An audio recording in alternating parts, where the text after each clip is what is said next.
Galaxy Group of Science, Standard 11th Subject Computer. Good morning student. Today we are going with the chapter number 3, Using Picture in Synfig. तो पहले हम आज थोड़ा आगे के lecture का रिवीजन कर लेंगे। तो आगे हमने क्या देखा था, तो इमेज कैनवास के ऊपर हम कैसे इमेज को इंसर्ट कर सकते हैं वो हमने देखा। उसके लिए कंट्रोल आई, अदरवाइज फाइल में जाके इंपोर्ट, तो ये कैनवास के ऊपर इमेज ओपन हो जाएगी। ओके, उसके बाद हमने उसको कैसे रिसाइज करते हैं तो वो हमने देखा। तो रिसाइज के लिए दो डक का यूज कर सकते हैं, अदरवाइज हम क्या करेंगे, उसको एनकैप्सुलेट करके उसकी साइज को हम चेंज कर सकते हैं। तो यहाँ पे स्केल लेयर ऐड करेंगे। तो स्केल लेयर के लिए क्या करना है, इमेज लेयर को सिलेक्ट करेंगे, राइट क्लिक करेंगे, न्यू लेयर पे जाएंगे, न्यू लेयर में ट्रांसफॉर्म और ट्रांसफॉर्म में स्केल। ये हमने ऑलरेडी प्रैक्टिकल सेशन के अंदर देख चुके हैं। ओके, फिर भी एक बार रिवाइज हो जाए।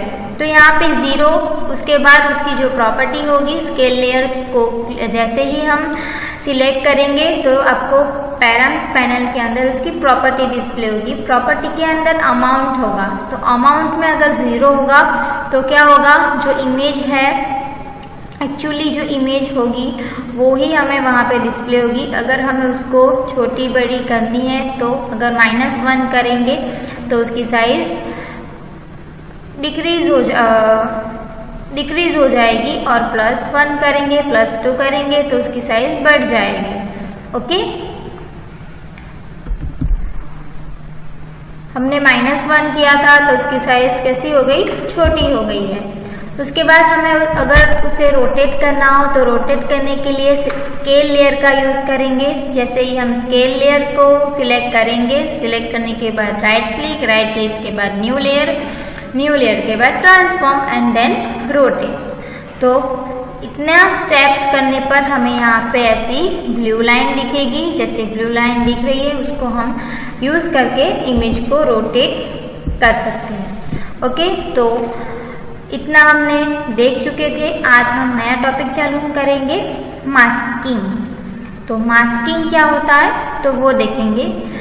इन शॉर्ट फॉर्म में मास्किंग मतलब कि कोई ऑब्जेक्ट को छुपाना होता है। ओके, तो डिटेल में देखते हैं मास्किंग के बारे में। In synthetic moving animation of any image can be made.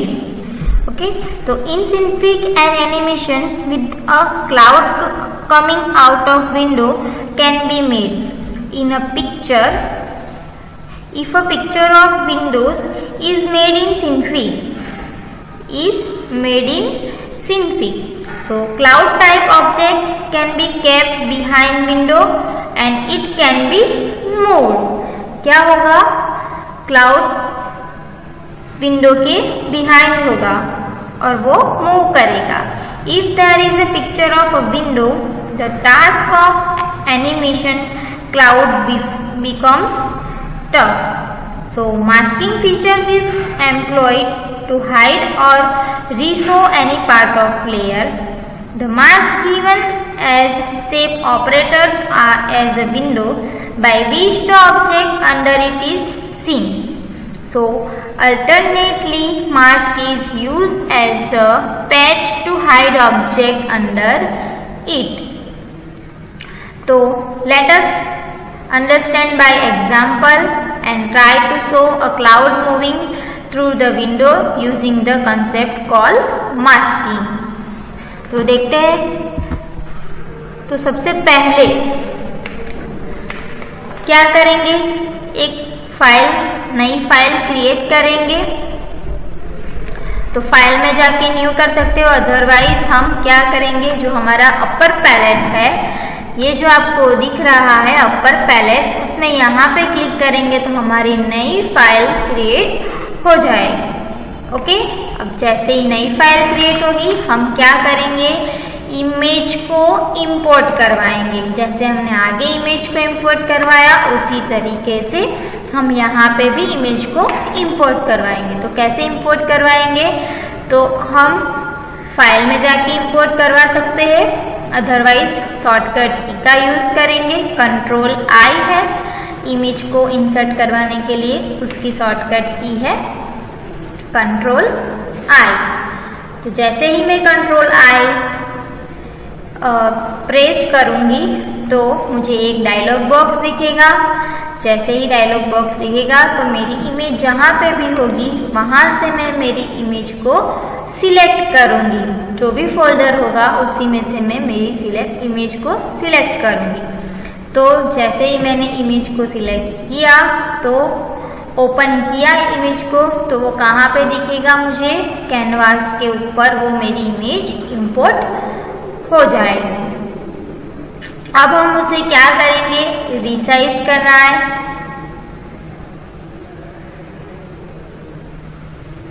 अब यहाँ पे जैसे ही मैं इमेज को इंपोर्ट करूंगी तो यहाँ पे लेयर के अंदर इमेज लेयर मेरा ऐड हो जाएगा।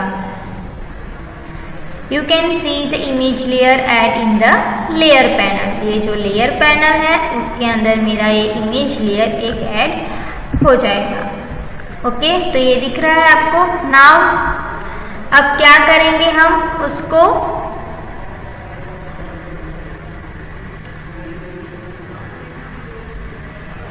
Turn on animate editing mode को चालू करेंगे। We will create a small animation of cloud moving from the left to right। अब हमें क्या करना है? हमने एक इमेज ले लिया है, अब उसके ऊपर हमें एक क्लाउड ड्रॉ करना है। क्या ड्रॉ करेंगे? एक क्लाउड ड्रॉ करेंगे। वो कैसे जाना चाहिए? लेफ्ट टू राइट क्लाउड जाना चाहिए। तो move the cloud a little bit to record the position of 0f in the timeline। तो यहाँ पे मैंने क्या किया? एक क्लाउड बीलाइन टूल का यूज करके मैंने यहाँ पे एक क्लाउड ड्रॉ कर दिया है। अब उसकी पोजीशन में कहाँ पे रखूंगी? तो कि 0f मीन्स ओके, OF पे मैं 0f पे मैं रख दूंगी। Now click on 5s mark. कहाँ तक मुझे एनिमेशन क्रिएट करना है? तो 5 सेकेंड्स तक एनिमेशन हम क्रिएट करेंगे। तो अगर ऐसा हो तो हम टाइमलाइन बार के ऊपर भी डायरेक्टली उसको 5 सेकेंड्स दे सकते हैं। अदरवाइज हम कैरेट में जाके, यहाँ पे आपको कैरेट दिख रहा है, कैरेट में जाके एडिट में जाके प्रॉपर्टीज में जाके उसका फाइल का नाम दे देंगे और सेकेंड्स हम कितनी रखेंगे वो भी हम वहाँ पे टाइम टैब के ऊपर जाके सेकेंड्स क्रिएट कर देंगे। ओके, हमारा एनिमेशन कितने मिनट का कितने सेकेंड्स का होगा? 5 सेकेंड्स का। तो ऐसे मैंने एक क्लाउड ड्रॉ कर दिया। अब क्लाउड ड्रॉ करने के बाद हम क्या करेंगे? कहाँ जाना चाहिए? Left to right. देखो यहाँ पे हमारा जो क्लाउड है वो स्क्रीन के कैनवास के बाहर जा रहा है। ओके, तो turn off animation editing mode and click the play button, see the animation. अब जैसे ही मैं प्ले किया मैंने तो मेरा यहाँ पहले था, देखो ये रहा मेरा क्लाउड। तो मैंने जब रन करूंगी तो मेरा क्लाउड यहाँ से यहाँ तक जाएगा, लेकिन वो 5 सेकेंड्स तक आगे बढ़ता ही रहेगा। और यहाँ पे देखो मेरा कैनवास के बाहर जा रही है इमेज, और ये जो पिक्चर है उससे भी बाहर वो जा रही है। तो ऐसा तो होना नहीं चाहिए। तो अब देखते हैं क्या करेंगे। तो you can see the cloud moving in front of image as the cloud layer. अब क्या करेंगे? हमने इमेज लेयर और क्लाउड लेयर, इमेज लेयर ये रहा और बी लाइन टूल का यूज करके जो हमने क्लाउड बनाया वो दोनों यहाँ पे हमें दिख रहे हैं। तो to change the animation in the layer panel, drag to cloud layer below the image. तो सबसे पहले हम क्या करेंगे? जो ये लेयर, ये पहले लेयर ऐड हुआ, उसके बाद ये लेयर ऐड हुआ, लेकिन हमें क्लाउड को किसके पीछे लाना है ना? इमेज के पीछे क्लाउड होनी चाहिए। तो हम क्या करेंगे? ड्रैग करेंगे। ये न्यू बीलाइन टूल जो आपको दिख रहा है उसे हम ड्रैग करेंगे। कहाँ रखेंगे? इमेज लेयर के नीचे। देखो ये इसके अंदर ये पहले जो हमने इंपोर्ट करवाया है वो है। अब ये देखो यहाँ पे आपको दिख रहा है कि इमेज लेयर के नीचे मैंने क्या किया, जो क्लाउड बनाया बीलाइन टूल का यूज करके वो यहाँ पे मैंने इमेज लेयर के नीचे रख दिया। क्यों रखा? क्योंकि जो मेरी इमेज के पीछे आना चाहिए, क्लाउड किसके पीछे होना चाहिए? इमेज के पीछे होना चाहिए। तो इसीलिए मैंने उसको ड्रैग करके इमेज लेयर के नीचे रख दिया। Okay, now the cloud is moving from behind the image. अब क्या होगा? हमारा जो क्लाउड है वो इमेज के पीछे से रन होगा। But we want to cloud the move through the window image only. We will to do this using masking. अब क्या करेंगे? मास्किंग का यूज करके हम वो इमेज को मूव करेंगे। Masking is use to hide और reveal an object. Let us first use masking for hiding the object. अब जो हमारा क्लाउड इमेज से बाहर जा रहा था तो उसको हाइड करना होगा। तो इसके लिए हम क्या करेंगे? मास्किंग यूज करेंगे। Here we want the cloud object to be hidden at the both the end of the image. तो देखो हम क्या करेंगे? यहाँ हमारा क्लाउड बाहर जा रहा था इमेज से बाहर, तो first we need to create a mask shape to hide the cloud on both of the side of the canvas. तो क्या करेंगे? हम पहले तो वो पार्ट को, वो एरिया को हम सिलेक्ट करेंगे। Okay, we will use the Beeline tool to create the mask shape. कौन से टूल का यूज करके हमें मास्क शेप क्रिएट करना है? बीलाइन टूल का यूज करके। ओके, तो जैसे ही मैं बीलाइन टूल के ऊपर सिलेक्ट करूंगी और यहाँ पे उसको उस लेयर मास्क शेप में क्रिएट करूंगी। Select the Beeline tool and from the tool option select only create a rexine beeline. क्या सिलेक्ट करूंगी? Create a rexine beeline. कहाँ से? तो यहाँ जैसे मैं वो बीलाइन टूल लूंगी तो यहाँ पे मुझे दिखाई देगा, तो वहां से सिर्फ मैं क्रिएट रेक्जीन बीलाइन के ऊपर क्लिक करूंगी। Okay, draw a rectangle shape. कौन सा शेप ड्रॉ करना है? यहाँ पे एक रेक्टेंगल शेप ड्रॉ करूंगी यूज बीलाइन का यूज करके। अब क्या करना है? At the last vertex right click select loop Beeline. जो अभी हमने ऐड किया है बीलाइन को, वो बीलाइन को हम राइट क्लिक करके उसको सिलेक्ट करेंगे। राइट क्लिक करेंगे, place the mask shape about the element you want to mask. For example we will place the mask shape about the cloud layer. अब क्या करेंगे? उसका नाम हम क्या रख देंगे? उसका नाम चेंज कर देंगे ताकि हमें समझ में आए। ओके, कि मास्क लेयर कौन सा है, क्योंकि हमने दोनों का यूज बीलाइन टूल का यूज करके ही किया है, तो हम उसको रीनेम कर देंगे। ओके, तो रीनेम के लिए उसके ऊपर यहाँ पे क्या करेंगे? हम क्लिक करेंगे, राइट क्लिक करके रीनेम का ऑप्शन आएगा, तो अदरवाइज डबल क्लिक करेंगे तो भी रीनेम होगा। तो उसका नाम, एक का नाम क्लाउड और दूसरे का नाम हम मास्क रख देंगे ताकि हमें समझ में आए कि ये लेयर कौन सा है। ओके, उसके बाद हमें क्या करना है? Also we want to apply mask only on the cloud layer. We will encapsulate the mask shape and the cloud layer. अब उसको encapsulate करेंगे, तो किस किस को? तो कि मास्क लेयर को और क्लाउड लेयर को एनकैप्सुलेट करना है। तो दोनों लेयर को एक साथ कंट्रोल की प्रेस करके हम दोनों लेयर को एक साथ सिलेक्ट करेंगे, राइट क्लिक करेंगे और एनकैप्सुलेट करेंगे। ओके, तो जैसे ही एनकैप्सुलेट करेंगे तो इनलाइन कैनवास करके एक लेयर ऐड हो जाएगा। देखो यहाँ पे दिख रहा है इनलाइन कैनवास, उसके ऊपर क्लिक किया मैंने तो ये उसके दो लेयर जो ग्रुप बन गए वो मुझे दिखाई देगा। We have renamed the layer Beeline 005 as a cloud layer and Beeline 006 as a mask layer। जो मैंने अभी बताया कि ये जो लेयर हमने ऐड किए थे उसके नाम हमने रीनेम कर दिए। Click on the layer name which will you to change the name. Okay, उसके बाद select the mask layer from the layer panel. कहाँ से सिलेक्ट करना है हमें? मास्क लेयर को लेयर पैनल में से हम मास्क लेयर को सिलेक्ट करेंगे।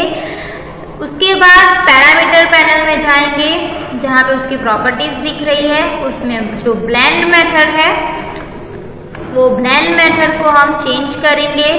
तो चेंज करने के बाद पहले ब्लेंड मेथड उसकी कंपोजिट होगी बाय डिफॉल्ट, उसको हम चेंज करेंगे अल्फा ओवर के अंदर। तो यहाँ पे देखो दिख रहा है ब्लेंड मेथड, यहाँ पे अल्फा ओवर हमने चेंज कर दिया। Play the animation and you will see the cloud is now not visible on the left side of the canvas. तो अब इमेज को हम देखेंगे, एनिमेशन को हम देखेंगे तो जो बाहर इमेज जा रही थी कैनवास के वो अब बाहर नहीं जाएगी। तो we need to do the same thing on the right side of the canvas also. So drag a rectangle mask shape using Beeline tool on the right side of the canvas as we did earlier on the left side. Okay? देखो यहाँ पे भी हमने वो mask layer add कर दिया, rename कर दिया। रीनेम करके उसका नाम हम जो हमने सेम ये पोर्शन के लिए हमने जो किया वो सेम ये पोर्शन के लिए हम करेंगे और उसका नाम रीनेम करके लिख देंगे mask 2 and drag the mask to shape layer into the encapsulate layer. और ड्रैग किस में करेंगे? जो हमने एनकैप्सुलेट लेयर किया था उसके अंदर हम उसको ड्रैग कर देंगे ताकि जो आगे की प्रोसेस थी हमें वो बार बार नहीं करनी पड़े। Okay, select the mask layer 2 from the layer panel and in parameters panel set the blend method। और उसकी भी हम क्या करेंगे? प्रॉपर्टीज में जाके पैरामीटर में जाके उसकी ब्लेंड मेथड चेंज कर देंगे, अल्फा ओवर कर देंगे। Then play the animation and you can see that now the cloud moves through the window image and then उसे क्या करेंगे? हम वो सेव कर देंगे फाइल को। सेव करने के बाद रेंडर द फाइल रेंडर कर देंगे ताकि हम उसे कोई भी ब्राउजर के ऊपर रन करता हुआ देख सके। देखते हैं अब उनका आउटपुट कैसा होता है। तो देखो यहाँ पे मैंने मोजिला फायरफॉक्स के अंदर उसे रन किया तो उसकी जो इमेज है वो पहले हमें विंडो के बाहर दिख रही थी, लेकिन अब वो इमेज वो क्लाउड हमें कहाँ पे दिख रहा है? विंडो के पीछे दिख रहा है। जैसे हम व्यू रियल व्यू कैसे देखते हैं वैसे हम यहाँ पे भी हम देख सकते हैं। समझ में आया होगा? ओके, तो ऐसे हम क्या कर सकते हैं? यूजिंग मास्किंग का यूज करके हम कोई ऑब्जेक्ट को छुपा सकते हैं, कोई एनिमेशन क्रिएट कर सकते हैं। ओके, आई होप आपको समझ में आया होगा। अगर नहीं समझ में आया तो बाकी का हम प्रैक्टिकल में सीख लेंगे, प्रैक्टिकल देखेंगे तो ज़्यादा समझ में आ जाएगा। ओके, तो आज के लिए इतना काफ़ी है, बाकी हम प्रैक्टिकल कल देखेंगे। Thank you.